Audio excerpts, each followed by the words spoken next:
ఓడించేటోళ్ళు గెలిపించేటోళ్ళు ప్రజలు వ్యక్తులు గారు.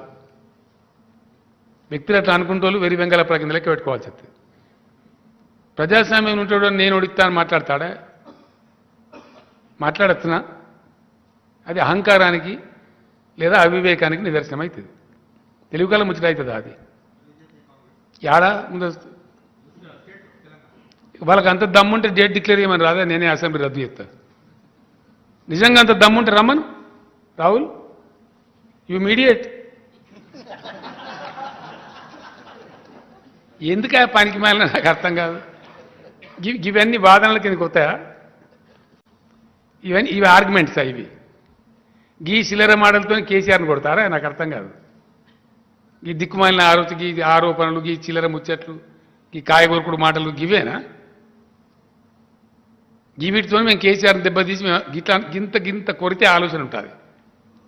గింత కురుస మంచిది కాదు బ్రదర్. అది ఇవాళ మంచిగా పనిచేసినాం, తప్పకుండా మంచి ఫలితాలు వచ్చినాయి. ప్రజలు సంతోషంగా ఉన్నారు, అన్ని వర్గాలు సంతోషంగా ఉన్నారు. విప్లవాత్మకమైన దళిత బంధు తెచ్చినాం, వాళ్ళు అద్భుతంగా ముందుకు పోతున్నారు. దాన్ని ఇంప్లిమెంట్ చేస్తాం బ్రహ్మాండంగా. దాని ఫలితాలు దేశానికి కనపడతాయి. ఇలా భయం ఏందండి? ఇప్పుడు కేసీఆర్ జాతీయ స్థాయిలో బయలు పెడితే మొత్తం రైతు బంధు ఇస్తా అంటాడు, దళిత బంధు ఇస్తా అంటాడు, మన కొంప మునుగుతుందని వాళ్ళ భయం. అంతే కదా, ఇంకేమున్నది? ఇక ఎన్నికలు ఆయన మాట్లాడింది, నువ్వు డేట్ పెట్టు, నేను లావు మొనగాళ్ళు అడగకపోతే వెనకాల ముగ్గురు నూకుడు మొనగాళ్ళని నువ్వు ఎన్నికలు పెట్టదలుచుకుంటే ప్రభుత్వం నీ చేతులు పిలువు, క్యాబినెట్ను. అందరు నీ తాబేదారులే కదా, బంట్రోతులే కదా. ఎవరికన్నా బుద్ధి ఉందా, జ్ఞానం ఉందా?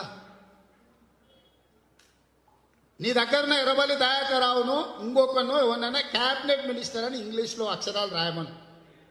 నువ్వు ఏ శిక్ష అంటే నేను ఆ శిక్షకి సిద్ధం. రాసింది చదవకుండా సంతకం పెట్టి సన్నాసులు ఉన్నారు కదా, పిలువు. నువ్వు ఎందుకు ఇది మాట్లాడుతున్నావు? తెలంగాణ సమాజం అంతా గమనించాలి. నిన్నమన్న ప్రశాంత్ కిషోర్ వచ్చిన తర్వాత వివిధ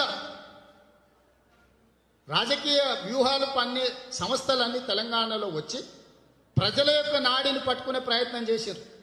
ప్రజల యొక్క నాడిని, ప్రజల యొక్క ఆలోచనను, విధానాన్ని విశ్లేషించారు.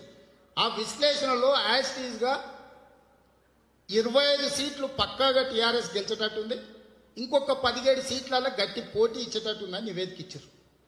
కాంగ్రెస్కు 32 సీట్లు ఉన్న బలంగా గెలిచేటట్టున్నది, 23 సీట్లల్లో నెక్ టు నెక్ కాంటెస్ట్ ఉన్నది, గెలిచినా ఆశ్చర్యం లేదు నివేదిక ఇచ్చారు. 6 నుంచి 8 సీట్లు బీజేపీ గెలిచేటట్టున్నది, ఒక 8 నుంచి 9 సీట్లు పోటీ ఇచ్చేటట్టున్నదని నివేదిక ఇచ్చారు. ఈ ఎంఐఎంకి యాజ్టీజ్గా 5 పర్ఫెక్ట్గా గెలిచేటట్టున్నాయి, 2 సీట్లలో నెక్ టు నెక్ ఉన్నది. ఆ 2 కూడా ఎంఐఎంకే కొంత సానుకూలత ఉందని నివేదిక ఇచ్చారు. ఆ నివేదిక ఎప్పుడైతే వచ్చిందో అప్పుడు చంద్రశేఖరరావు గారు నరేంద్ర మోడీ గారికి సంబంధించిన మనుషులు మాట్లాడుకొని ఈ రోజే 32 సీట్లు గెలిచి 23 సీట్లు గెలవడానికి సిద్ధంగా ఉన్న కాంగ్రెస్ ఇక కొద్ది కాలం ఆగితే వరంగల్ డిక్లరేషన్ తర్వాత 3% ఓటు తెలంగాణలో ఇంక్రీజ్ అయింది. పర్సంటేజ్ వైజ్ కూడా నేను చెప్పదలుచుకున్న ఈరోజు 37 నుంచి 39% టీఆర్ఎస్ ఓటు ఉంది తెలంగాణలో, 30 నుంచి 32% కాంగ్రెస్ పార్టీకి ఓటు ఉంది, 11 నుంచి 13 మధ్యలో బీజేపీకి ఓటు ఉంది, 0.6% షర్మిల గారికి ఓటు ఉంది, 2.78% ఎంఐఎం ఓటు ఉంది. ఓటింగ్ పర్సంటేజ్ కూడా ఇచ్చిండ్రు. ఇంకొక 4% అంటే వరంగల్ డిక్లరేషన్ తర్వాత 3% తెలంగాణలో కాంగ్రెస్ పార్టీ ఓటు ఇంక్రీజ్ అయింది. ఇది ట్రెమండస్ చేంజ్. 3 monthsలో 3% ఓటు పెరిగిందంటే ఇంకొక సంవత్సరానికి ఇగిన ఎన్నికలు ఉంటే 42%కు చేరుకుంటుంది. ట్రెండ్ అనేది ఒకసారి మొదలైతే గ్రాడ్యువల్గా అది పైకి పోతుంది. 44% ఉన్న టీఆర్ఎస్ ఓటింగు 38-39% కంటే 5-6% ఈ మధ్యకాలంలో 3 నెలల వేగంగా టీఆర్ఎస్ ఓటింగ్ పర్సంటేజ్ పడిపోయిందని చెప్పి స్పష్టమైన నివేదికలు చంద్రశేఖరరావు గారికి ఇచ్చిండ్రు, ప్రశాంత్ కిషోర్ ఇచ్చిండు, ఇంటెలిజెన్స్ వాళ్ళు ఇచ్చిండ్రు, ఆరా మస్తాన్ ఇచ్చిండు, అంతకుముందు రవిచంద్రాన్ని కాంగ్రెస్ పార్టీ పిఆర్ఓ ఉండే రాజశేఖర రెడ్డి గారు ఆయన భారతీయ జనతా పార్టీకి ఇచ్చిండు. సునీల్ కాంగ్రెస్ పార్టీకి ఇచ్చిండు. More or less 1% plus or minus 1 or 2 seats plus or minus. అందరి నివేదికలు ఒకే రకంగా ఉన్నాయి. అన్ని నివేదికలను తీసుకొచ్చి నిన్న మన కేసీఆర్ 10 రోజుల నుంచి బయటికి రాలే. టాలీ ప్యాక్ తీసిండు, సరిపోల్చి చూసుకున్నాడు. ఇప్పుడు కేసీఆర్కి అర్థమైంది. రాహుల్ గాంధీ గారు వచ్చి వరంగల్ డిక్లరేషన్ తర్వాత రైతులకు సంబంధించిన నిర్దిష్టమైన ప్రతిపాదన కేసీఆర్ గారి యొక్క వైఫల్యాల గురించి మాట్లాడటమే కాకుండా కాంగ్రెస్ అధికారంలోకి వచ్చిన తర్వాత చేపట్టబోయే నిర్దిష్టమైన చర్యలు చెప్పిన తర్వాత ప్రజలలో వేగంగా మార్పు వస్తుంది. 2 సార్లు కేసీఆర్కి అధికారం ఇచ్చినాం, అవకాశం ఇచ్చినాం. ఇక చేసేది ఏదో చేసింది, ఇంకా ఆయనకి ఇచ్చేది లేదు. ఆయన కూడా ఆయన కోసం అడుగుతలేడు, ఆయన కొడుకు కోసం అడుగుతుండు. కాబట్టి ఆయన కొడుకు ఉత్త గాలి తిరుగుడోడు, ఈ గాలిలోనికి ఇచ్చినామంటే గలీజ్ అయిపోతుంది వ్యవహారం అని చెప్పి తెలంగాణ తెచ్చినా అని చెప్పుకున్నానికి 2 సార్లు ఇచ్చినాం. తెలంగాణ నిజంగా ఇచ్చిన వాళ్ళకు ఒక అవకాశం ఇవ్వాలని ప్రజలలో ఆలోచన మొదలైంది. చర్చలు జరుగుతున్నాయి. రచ్చబండ కాడ జరుగుతున్నది, లేకపోతే కళ్ళు కాంపౌండ్ కాడ జరుగుతుంది, దావతుల కాడ జరుగుతుంది, బార్ల కాడ జరుగుతుంది, బీర్ల కాడ జరుగుతుంది. 4 మనుషులు ఏడ గుమ్ముగూడిన సావైనా పెళ్ళి అయినా ఏడైనా ఇదే చర్చ జరుగుతుంది. చెప్తా తేదీ తప్పకుండా ఇస్తా. సో ఈ పరిస్థితుల్లో వాళ్ళిద్దరు కూడబలుకొని నేను అట్లంటా నువ్వు ఇట్లాను అని ఇద్దరు కలిసి నాటకాలు ఆడుతురు.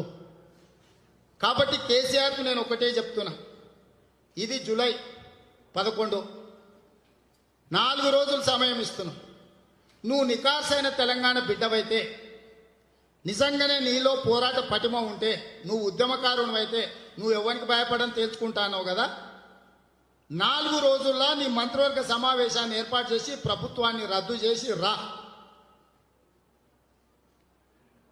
ఎంత తొందరగా అయితే అంత తొందరగా నీ పీడను చీడను వదిలించుకోవడానికి తెలంగాణ ప్రజలు ఉవ్విళ్ళూరుతున్నారు.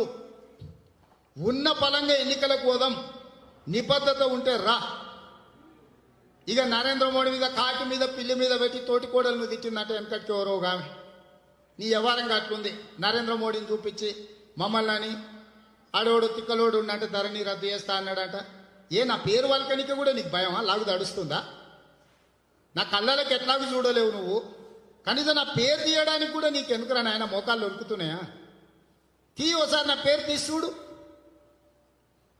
నీ దిక్కుమాల పార్టీ కంటే పెద్ద పార్టీకి నేను అధ్యక్షుడిని.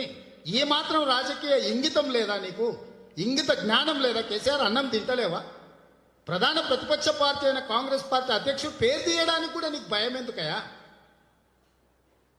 కాంగ్రెస్ పార్టీ అధ్యక్షుడిగా నేను మాట్లాడుతున్నా, తెలంగాణ ఇచ్చిన పార్టీ అధ్యక్షుడిగా నేను మాట్లాడుతున్నా, నీకు సవాలు విసురుతున్నా. నువ్వు మునగానివైతే, నీ మీద నీ నాయకత్వం మీద నీకు నమ్మకం ఉంటే 4 రోజుల్లో నీ రాష్ట్ర ప్రభుత్వాన్ని రద్దు చేసి రా, ఎన్నికలకు పోదాం. 42,000 మంది బూత్ ఎన్రోలర్స్, 45 లక్షల సభ్యత్వాలతో ఈరోజు కాంగ్రెస్ పార్టీ ఉవ్విళ్ళూరుతుంది ఎన్నికలకు ఎప్పుడు పోదామని. 90 లక్షల ఓట్లు తెచ్చుకుంటా, ఒక్క ఓటు తగ్గినా నా పేరు మార్చుకుంటా. ఇవాళ చెప్తున్న ఈ తెలంగాణ రాష్ట్రంలో 90 లక్షల ఓట్లు తీసుకొచ్చి కాంగ్రెస్ పార్టీ ప్రభుత్వాన్ని ఏర్పాటు చేస్తాం. బరి గీసి కొట్లాడదాం రా. నువ్వు వస్తావో నరేంద్ర మోడీ వస్తాడో, ఇద్దరు కలిసి రాండి. ఒక్కొక్కడు కాదు, ఇద్దరు కలిసి రాండి.